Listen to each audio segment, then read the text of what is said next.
Welcome to Biggest Spoilars, the destination for exclusive spoilers, latest updates. Jason shows up at the sanitarium to question Britt about how they left Effect's history. Britt calls Lucas over as a substantiation and also blows up at Jason, saying that if he ever watched about her, he should leave her alone. Britt storms off in tears across city. Ava drops off Avery's recital costume at Sonny's, and before she goes, Sonny warns her about Sidwell. She tells him that Sidwell is just a business contact, and she's heard the rumors about him, but she can handle herself. What does Jason suppose about Britt's ultimatum? Jason shows up laterally to see Sonny, and Sonny asks if Britt has mentioned Sidwell to him. Jason says not lately, and she just ditched him over Carly. Jason tells his friend about their fight, and he suspects it was all a offered act. Britt is scarified. They theorize that Sidwell killed Dalton to keep Britt in line and force her to finish what Dalton started. Meetings at the Metro Court, Jordan runs into Brick, aka the ladies' man, who's meeting Carly. Brick asks her out, only for Curtis to appear. Jordan introduces Curtis to Brick, who leaves them to enjoy their evening. Still, he reminds Jordan she has his number if she ever needs him. Curtis and Jordan sit down, and Jordan confirms Curtis' reservations that Brick works with Sonny and is a good man to have in your fund. Curtis shifts the subject to Drew's stroke. Jordan feels sorry for the man Drew was, and Curtis has realized he can put his wrathfulness for Drew behind him, given he's no longer a trouble to his family. Jordan asks about Portia, and Curtis informs her that she's still not ready to take the maternity test and that all he can do is stay and not push her. Carly finds Sidwell sitting by himself and joins him. She points out that after holding her at gunpoint, she only lets him visit her establishment as it gives her commodity to hold over him, a favor. She brings up Lucas and Marco, and Sidwell flat refuses to help her sabotage their relationship. Sidwell, still, will help her attune with Lucas, egging her to ask what he has in mind. Sidwell says that first she needs to make nice with his son, and also she'll come to Wyndemere eventually soon. Carly also goes to meet Brick in the alcove, and he asks why she was talking to Sidwell just now. Carly tells him that Lucas is living there and seeing Marco, and she's concerned he'll get hurt. Carly also notes he owes her a favor, but Brick warns her that Sidwell doesn't do anything that's not in his own tone interest. Ava shows up to meet Sidwell and reflections to him about just coming from Sonny's, and his name came up. She warns him that Sonny is an addict of his, and he doesn't like their association. Jens isn't surprised but hopes their fellowship can continue. She assures him that Sonny doesn't mandate who she associates with, and she values him as a customer. He turns on the charm and is glad she doesn't dread off easily. Ava notes that Carly is likely lurking around then nearly and has presumably texted Sonny that she saw them together. Jen suggests going back to Wyndemere, which Ava loves, as it'll give Sonny commodity to really be angry about. Marco gives orders to who? At Wyndemere, Cullum shows up as Marco called him. Marco informs him that his father has influence against Sonny, but he fears leaving Sonny alive is a mistake. Sonny is likely conniving his retribution, and his father thinks he's untouchable, indeed from Sonny. He tells Cullum, for the sake of their design, take Sonny out for good. After Cullum leaves, Marco calls Britt and orders her to come to Wyndemere. Back at the sanitarium, Britt speaks with Lucas and asks her to check in on one of her cases as she must leave beforehand to help her mama before the storm hits. He asks what happened with Jason before and whether she's okay. Britt says she just had to end effects with him before the ineluctable, and she got hurt. Lucas understands, given his history with Brad. After Britt takes off for Wyndemere, Lucas finishes up and tells a nanny he has to be. Joss gives Jack intel. Joss meets Jack on the pier and tells him she knows how to search Wyndemere without anyone knowing. She brings up her visit with Lucas the other day, and how her uncle wanted to search the vault, but Marco proscribed it. Whatever they're working on, it's presumably in the catacombs. Joss believes that with the major storm coming, Sidwell, Marco, and anyone on the islet will stay it out on the landmass, allowing them to search the place. Jack admits it could work, but they don't have the proper platoon in place to do this, and he wouldn't let Joss do it. Jack gets a textbook that Cullum is on his way, and he orders Joss to go and to stay down from Ladle Island.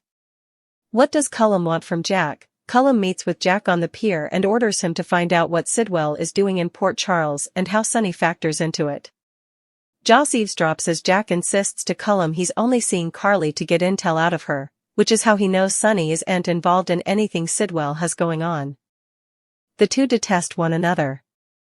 Back at the Metro Court, Carly tells Brick that she's decided she knows what she has to do now, and it has nothing to do with Sidwell.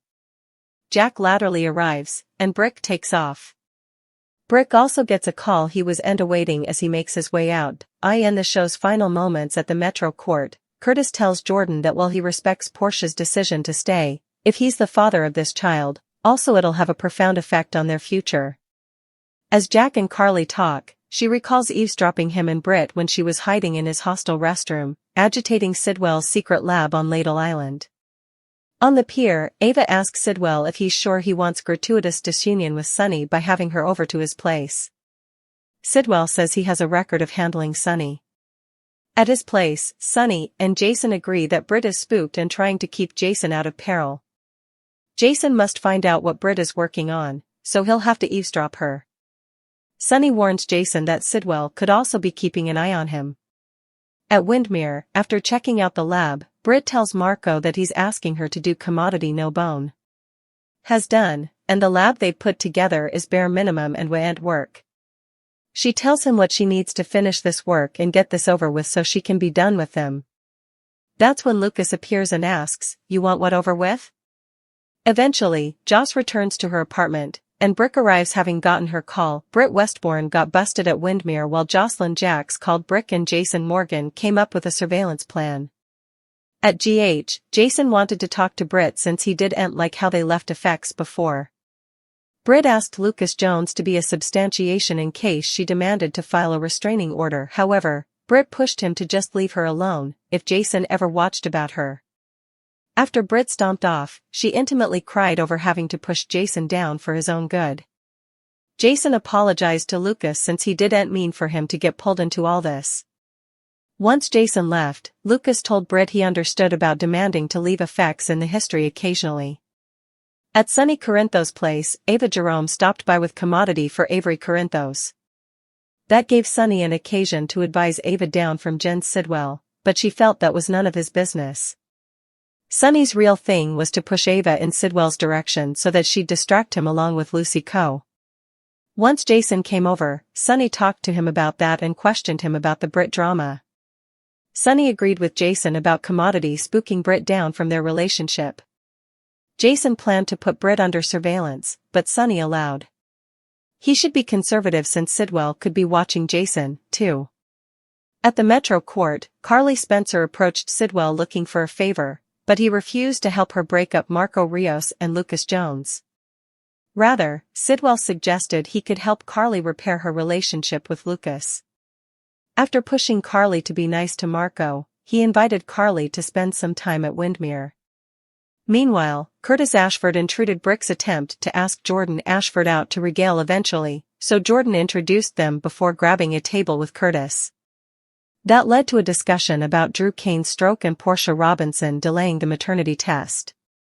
No matter what the DNA results were, Jordan conceded that they would affect Curtis' future.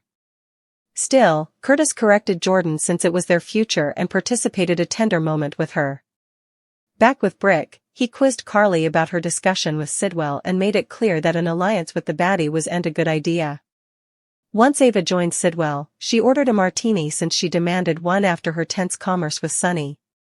Sidwell said about Sonny disapproved of Ava being in his route, but she planned to keep hanging out with Sidwell anyway. After Sidwell suggested they could continue their cling session back at Wyndemere, Ava got on board and said it'd give Sonny commodity to really be angry about. Ava latterly repealed a bit and didn't want to beget further Sonny issues than necessary. Sidwell worked to move Ava that he'd the Sonny situation under control. At Wyndemere, director Ross Cullum wasn't happy about being summoned by Marco for a private discussion, but Marco didn't want Sidwell involved. Although Sidwell was blackmailing Sonny, Marco claimed it wasn't enough. Since Marco stressed Sonny could avenge, he felt they should take Sonny out of the picture entirely. Marco assured Cullum that this wasn't about redressing Natalia Ramirez, it was about guarding their business. On the pier, Jocelyn met up with Jack Brennan and gave him updates on her visit to Wyndemere. It went against Brennan's orders, but he still wanted to hear what Jocelyn learned. Jocelyn offered news on Marco's absolutely not response to Lucas' suggestion about exploring the vault. Joss assumed that's where Sidwell was hiding effects pertaining to the design. With the snowstorm approaching, Jocelyn suggested it was a good time to carry out a hunt. Joss assumed everyone at Wyndemere would travel to the landmass to make sure they kept power. Brennan didn't want Jocelyn involved and preferred to stay until they could have a proper platoon in place. Jocelyn allowed. This was really about not wanting to risk Carly's son. Since Cullen was on his way, Brennan pushed Jocelyn to leave and formally again advised her to steer clear of Ladle Island. Once Cullen arrived, Jocelyn hid around the corner and headed in on his discussion with Brennan. Cullen grilled Brennan about Sonny's connection to Sidwell, but Brennan claimed only bad blood was between them despite the deal for Sonny's peers. Cullen was still suspicious, but Brennan allowed. Everything sounded legal and didn't believe Sonny knew anything about Sidwell's design. After Cullen suggested Brennan might be avoiding a proper Sonny disquisition because of Carly, Brennan acted like he was just using her for intel. Brennan met up with Carly latterly, but she was detracted, allowing back to the discussion she overheard on between him and BRITT in his hostel room. Once Carly put her attention back on Brennan, she pretended she was happy to be the one uncomplicated part of his life. As for Brick, he was surprised to get a call from Jocelyn. Brick visited Jocelyn's apartment and was willing to help with anything she demanded. Once Marco demanded that Britt come to Wyndemere incontinently, she headed over there and complained about the new lab not being up to her norms. Marco defended the state-of-the-art space, so Britt was fighting with him about wanting to get the work over with when Lucas appeared with questions. General Hospital spoilers say Britt's world will spin out indeed further in the coming occurrences, so stay tuned. The baptism begins beneath the towering arches of the old chapel, where candlelight flickers against stained glass and paints the walls in soft hues of blue and gold, creating the illusion of peace and renewal. Yet beneath the sacred stillness, tension coils like a living thing, because Kai Taylor stands near the back pew, his hands clasped tightly, his heart pounding with a sense that something is about to unravel, something far more powerful than whispered prayers or gentle hymns, as Wiley's mother, Willow Kane, steps forward with a carefully practiced smile that hides a storm of secrets behind her eyes, and the air itself seems to hold its breath, waiting for the moment when the truth will finally refuse to stay buried. Encouraging words float through the chapel as the minister speaks of forgiveness, of cleansing the past and embracing a future shaped by honesty and love, and for a fleeting second, Willow appears to be moved by them, her shoulders rising and falling as if she's drawing strength from every syllable, but Kai, who has seen the cracks in her perfect facade, feels a chill crawl up his spine, because he knows that behind her serene expression lies a history of lies, half-truths, and desperate choices that have left scars on everyone in her path, and as he watches her cradle Wiley, he wonders how a moment meant to symbolize purity and rebirth has become the stage for what could be the most explosive revelation Port Charles has seen in years. The chapel doors creak softly as more guests filter in, their murmured greetings blending with the low hum of anticipation, and Kai feels like he's standing in the eye of a storm, because ever since the night he recognized that familiar ringtone, the one tied to Wiley's phone, the one that echoed through the darkness on the night Drew was shot, he has carried a growing certainty that Willow's story doesn't add up, and now, surrounded by holy symbols and gentle hymns, he senses that today is the day the truth will finally demand to be heard, no matter how many people it hurts in the process. Willow steps closer to the altar, her voice trembling as she offers a few words of gratitude to those who have supported her, her tone warm and sincere enough to draw sympathetic smiles from the congregation, and for a moment, even Kai feels a flicker of doubt, a whisper of uncertainty asking him if he could be wrong, if he has misjudged her, but then her gaze meets his, and in that split second, the warmth in her eyes hardens into something sharper, something calculating, and the doubt vanishes, replaced by a cold, sinking realization that she knows he's onto her, and that knowledge has transformed this sacred space into a battlefield. The encouraging words from the minister continue, calling on everyone present to stand in truth and light, to let go of burdens that weigh on the soul, and those words strike Willow like a challenge rather than a comfort, because the burden she carries is not something she can simply lay down without losing everything she has fought to protect, and as the ceremony moves forward, she feels the walls closing in, the whispers behind her back growing louder, the stares lasting a second too long. And the pressure builds until it feels like the only way out is straight through the heart of her own carefully constructed lie. Kai shifts in his seat, his phone heavy in his pocket, the recorded fragments of truth burning against his leg like a brand, and he tells himself that this is not the time or place, that a chapel is meant for peace, not confrontation, but fate has other plans, because just as the minister invites anyone who wishes to speak words of blessing over Wiley, Willow suddenly steps forward again, her hands trembling as she grips the edge of the podium, and the room falls into a hush so complete that Kai can hear the pounding of his own heartbeat echo in his ears. Her voice, when she speaks, is barely above a whisper at first, and she talks about love, about the lengths a mother will go to protect her child, about the fear of losing everything that matters most, and heads nod around the room, people moved by what they believe is a heartfelt confession of maternal devotion, but Kai feels the shift in the air, the way her words carry a double meaning, and as she continues, her tone changes, the softness giving way to something raw and jagged, as she admits that she has made mistakes, that she has crossed lines she never thought she would, all in the name of securing a future for Wiley, and the congregation stirs, a ripple of unease spreading through the pews. The confession deepens, her words tumbling out faster now, as if once the dam has cracked, it cannot be repaired, and she speaks of a night that changed everything, of a moment when fear and anger pushed her to make a choice she can never undo, and Kai feels his breath catch, because this is it, this is the truth he's been chasing, the proof he's been holding in silence, and the realization hits him like a blow to the chest, that Willow is not just hinting at her secret, she is standing on the edge of revealing it to everyone in this sacred room. A murmur of shock sweeps through the chapel as people exchange confused, uneasy glances, and the encouraging words of the ceremony fade into the background, replaced by a growing tension that crackles like static in the air, and when Willow finally says the words that confirm Kai's worst fears, admitting that she knows more about Drew's shooting than she ever let on, that she has been living with a truth that could tear her family apart, the room erupts into gasps and whispered exclamations. And Kai feels the world tilt beneath his feet, because the secret he thought he would have to fight to expose has just been laid bare in the most unexpected way. But even as the shock ripples outward, Willow's confession takes a darker turn, because she lifts her chin, her eyes blazing with defiance, and she warns everyone present that she will not be judged, that she will not be punished for doing what she believed was necessary to protect her child, and her words, once trembling, now carry the edge of a threat, a promise that she will fight anyone who tries to take Wiley away from her or paint her as a villain in her own story, and Kai realizes that this is not a moment of surrender, it is a declaration of war.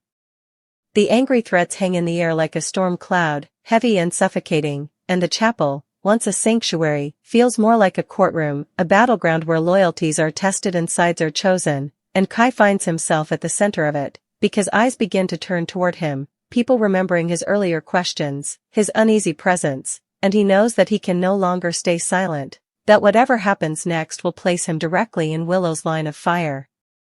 He steps forward, his legs feeling like lead, and as he speaks, his voice shakes but does not break, because the encouraging words he has held on to, the belief that truth matters, that justice has to start somewhere, give him the strength to say what he knows, to confirm what Willow has just implied, to tell the room that he has evidence, that he has seen her mask slip, that this is not just a moment of emotional honesty, but the beginning of a reckoning that cannot be stopped, and the reaction is immediate, a wave of shock, anger, and disbelief crashing over the congregation. Willow's gaze snaps to him, and for a heartbeat, all pretense drops away, revealing the fury and fear beneath, and she lashes out, her words sharp and cutting, accusing him of betrayal, of meddling in things he doesn't understand, and the anger in her voice is no longer hidden, no longer controlled, but raw and explosive, and Kai feels the weight of her threat, the promise that this confrontation will not end when the chapel doors close.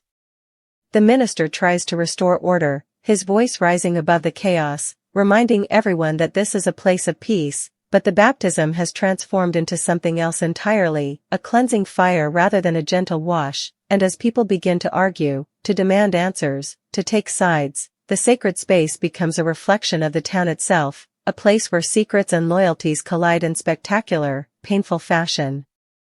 Encouraging voices emerge from unexpected places, friends stepping forward to stand beside Kai, to tell him he did the right thing, to remind him that courage often comes with a cost, and their support gives him a fragile sense of strength, even as he feels the chill of Willow's glare burning into his back, a silent vow of retribution that sends a shiver down his spine.